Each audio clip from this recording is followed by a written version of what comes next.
नमस्कार दोस्तों, बात करते हैं भारत हेवी इलेक्ट्रिकल्स लिमिटेड की 59.45 का स्टॉक हो चुका है। 5.5% की गिरावट यहाँ पर आई है और 40 मिलियन शेयर्स यहाँ पर ट्रेड हुए थे।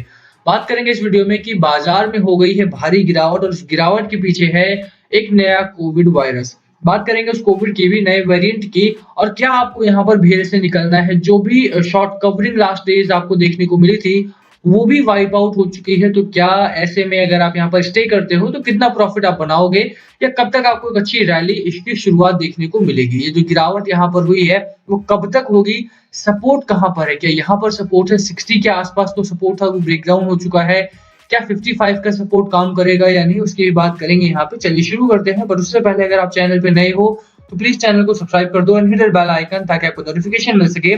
चलिए स्टार्ट करते हैं। दो तीन चीजों का ध्यान रखना है आपको।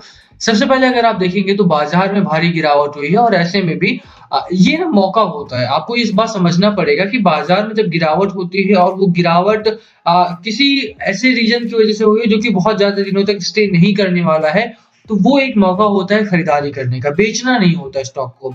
बट आपको स्टॉक रखना है या नहीं रखना है ये डिपेंड करता है इस बात पर कि क्या स्टॉक या कंपनी इस लायक है भी कि आप उसको लॉन्ग टर्म के लिए रखो। तो वो यहाँ पर एक बार देखने की कोशिश करेंगे। सबसे पहले डिफाइन करते हैं कि बाजार में जो गिरावट हुई है उसके पीछे कारण क्या है। देखिए, अगर आप बैंक निफ्टी को देखेंगे 1300 साढ़े 1300 पॉइंट से डाउन रहा, 37,000 का सपोर्ट ब्रेक डाउन हुआ, 36,500 36,600 का ब्रेक डाउन हुआ और लगातार एक शार्प डिक्लाइन देखने को मिला है निफ्टी बैंक में। साथ में अगर निफ्टी 50 की बात करें तो 17,000 के आसपास आ चुका है। हालांकि लेवल टेस्टिंग जो है वो 16 के नीचे भी चला गया था, 17 के नीचे भी चला गया था ऑलमोस्ट।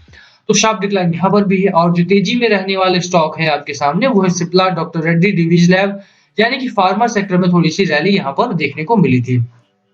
एक बात आप देखोगे कि फार्मा जो है वो खत्म हो चुका है। खत्म होने का मेरा ये मतलब है कि जब कोविड आया था उस टाइम पे फार्मा बहुत चले, अभी वो ओवर वैल्यूड में जोन में है और फार्मा के अभी स्टॉक जो है वो इतनी ज्यादा तेजी से नहीं भाग रहे हैं, चाहे वो निफ्टी 50 के बास्केट से हो, चाहे मिड कैप के बास्केट से हो, चाहे स्मॉल कैप के बास्केट से हो। वहां पर थोड़ी सी एक न्यूट्रलिटी देखने को मिल रही है। ओवरऑल इस कोविड की वजह से तो कोई खास रैली उनमें नहीं आएगी। फंडामेंटली अगर आप देखें तो रैली आ सकती है या टेक्निकल की पैटर्न की वजह से रैली स्वाभाविक है वहां पे, बट ओवरऑल कोविड की वजह से कोई बहुत बड़ी रैली की संभावना नहीं बन रही है इस समय पे। अगर आप देखोगे तो जो स्टॉक्स तेजी में है भी वो अपने फंडामेंटल्स की वजह से तेजी में है। अगर आप मिड कैप की बात करो भारी गिरावट है, स्मॉल कैप की बात करोगे वहां पर भी भारी गिरावट है। तो रीजन क्या है उसके पीछे का, उसको पहले डिफाइन करते हैं। देखिए, और ऐसा भी नहीं है कि सिर्फ भारतीय बाजारों में गिरावट हुई, गिरावट एशियन मार्केट में भी हुई। और अगर अमेरिकन बाजार की बात करें तो डाउ future plunge more than 2% amid fears of new COVID variant found in south Africa. South Africa में नया कोविड वेरिएंट मिला है। डब्ल्यूएचओ ने उसे ज्यादा खतरनाक घोषित भी कर दिया है। अगर आपने सुबह न्यूज वगैरह देखा हो तो अभी ऑलरेडी यहाँ पे घोषणा हो चुकी है कि ये कोविड वेरिएंट काफी खतरनाक है, more dangerous than the delta variant. अब डेल्टा वेरिएंट से भी अगर ज्यादा खतरनाक है ये वेरिएंट तो प्रॉब्लम तो यहाँ पर होगी। अब करना क्या है उसके बारे में बात करें, बट उससे पहले आप देखिए कि खबर क्या है पूरी। Indian stock market fell sharply today in tandem with a similar sell-off in the other Asian market over fears of a new South Africa COVID variant that could be more infectious than Delta, जो कि शायद delta variant से ज्यादा infectious हो सकता है। The Sensex fell about 1500 point, Sensex 1500 point रुका है आपका और निफ्टी जो था वो 17200 के नीचे स्ट्रगल कर रहा था। The news of the new COVID variant has hammered confidence in equity। Equity बाजार में काफी कॉन्फिडेंस नीचे गया है, जैसा आप देख भी सकते हैं कि अगर आप निफ्टी विक्स की बात करें तो 24-25% की रैली यहाँ पर आई है एक दिन में। और ये साफ बताता है कि इंडियन मार्केट में, इंडियन इक्विटी बाजार में काफी कॉन्फिडेंस नीचे गया है, नेगेटिव सेंटीमेंट ऊपर आए हैं और बिकवाली का जो जोर पकड़ा है बाजार ने उससे बहुत सारे रिटेल इन्वेस्टर भी प्रॉफिट बुकिंग में आए हैं। अभी अगर आप आगे देखते हैं तो जो कि पहले ही प्रेशर का मार्केट पर पहले ही था, इस कोविड से पहले भी, जैसा इन्होंने बोला भी है। और आपको भी पता लगेगा कि देखिए जो कोविड की बात है वो आज या कल या परसों आई है, 2 से 3 दिनों में, 4 दिनों में आप देखेंगे कोविड की प्रॉब्लम यहाँ पर आई है। मेन रीजन जो रहा है भारतीय बाजारों में गिरावट का वो रीजन है एफआईआई, उसकी बात करेंगे हम।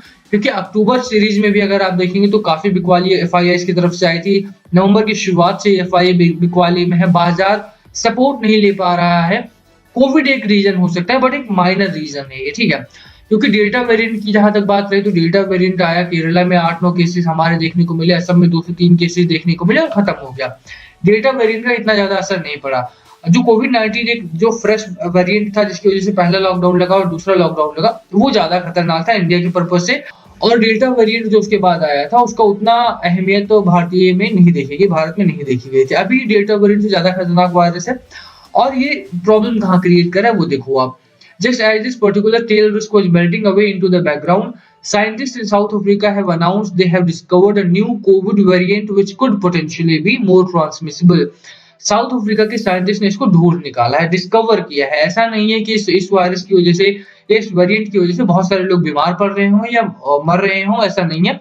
उन्होंने खुद इसको ढूंढ के निकाला है। अभी हमने पहले भी सुना था, बहुत सारी अफवाहें आ रही थी, बहुत सारे रिसर्च अपडेट भी आ रहे थे साथ में कि कोविड जो है वो लगातार अपने वेरिएंट को बदल रहा है, वो वहीं पर नहीं टिका हुआ है। और जिस तरह से वो वेरिएंट को चेंज कर रहा है, जो हमारी वैक्सीनेशन है वो शायद उतना कारगर ना हो, बट फिर भी लगवाना बहुत जरूरी है। तो अगर आपने ना लिया हो वैक्सीनेशन तो प्लीज गो अहेड एंड वो रजिस्टर करो एंड जाओ वहां पर लगवाओ। बट अभी अगर आप देखोगे तो ये कोविड का वेरिएंट बहुत ज्यादा खतरनाक साबित होने वाला है शायद। While the impact on human life is not yet established, but not on human life. Not on human life इसलिए कह रहा हूँ क्योंकि अभी ह्यूमन लाइफ पर क्या असर पड़ेगा वो अभी तक स्टैब्लिश नहीं हुआ है। तो बेहतर यही है कि अगर आपने यहाँ पर निवेश किया है भेल जैसी कंपनीज में तो निकलने की सलाह मेरी नहीं रहेगी। क्यों नहीं रहेगी? क्योंकि कोविड का जो डर इस समय बाजार में दिखाया जा रहा है वो कोविड का डर नहीं है, शायद वो डर है FIIs का। तो कोविड अगर आता तो महीने 2 महीने की छुट्टी हो जाती बाजार से, बट अगर सिर्फ FII प्रॉब्लमेटिक है तो FII आपको बहुत जल्दी खरीदारी में देखने को मिलेंगे। कोविड जैसा मैंने खबर दिखाया आपको यहाँ पर, ना तो अभी ह्यूमन लाइफ पर कोई असर अभी तक पता चला है और ना ही उस वेरिएंट की वजह से बहुत सारे लोग बीमार पड़े हैं। यूरोप में कुछ केसेस मिले जरूर हैं, बट वो डेल्टा वेरिएंट के हैं। साउथ अफ्रीका के साइंटिस्ट ने खुद डिस्कवर किया है ये, तो ऐसा नहीं है कि इसकी वजह से प्रॉब्लम्स क्रिएट होना शुरू हो गई हैं। बहरहाल अगर आप देखेंगे तो इसकी वजह से, कोविड की वजह से नहीं बट FII की वजह से प्रॉब्लम्स यहाँ पर देखने को मिलेंगी। बात सपोर्ट की जाए तो देखो भेल में जो एक स्ट्रॉन्ग सपोर्ट है, स्ट्रॉन्ग पॉइंट है वो 52-51 रुपीज के आसपास का है, तो होल्ड करो। अभी भी अगर आप चाहो तो यहाँ पर खरीदारी कर सकते हो बाय ऑन डिप्स के साथ। वो कहते हैं ना कि dip on SIP, dip on sip, तो वो आप काम यहाँ पर करो। और जैसा मैंने बोला भी कि अगर आप यहाँ थोड़ा नीचे आता है और खरीदारी करते हो तो ये एक अच्छा स्टॉक हो सकता है for the longer period. Delivery अगर आप देखते हो तो खरीदारी अभी बिकवाली में भी देखोगे गिरावट में भी यहाँ पर 22% की डिलीवरी उठाई जा रही है, 22%, 13%, 16%। 3 दिन 25 नवंबर तक 20% से नीचे की डिलीवरी थी। 26 नवंबर को जिस दिन भारी गिरावट हुई बाजार में 22% की डिलीवरी है, तो साफ पता लगता है कि बाजार की गिरावट में बहुत ज्यादा खरीदारी यहाँ पर हो रही है। मौके का फायदा आपको भी उठाना चाहिए। मुझे लगता है कि अगर आपने भेल में अभी तक खरीदारी नहीं की तो ये मौका आपके लिए हो सकता है खरीदारी करने का।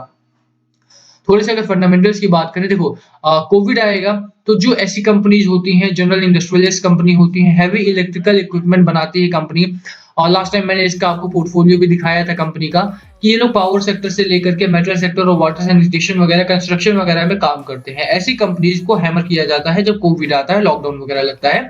बट क्योंकि इंडिया वैक्सीनेट हो चुका है और एक इंपॉर्टेंट अपडेट ये भी है कि चुनाव आ रहे हैं, तो चुनाव में मुझे नहीं लगता कि लॉकडाउन जैसी समस्या यहाँ पर बनेगी।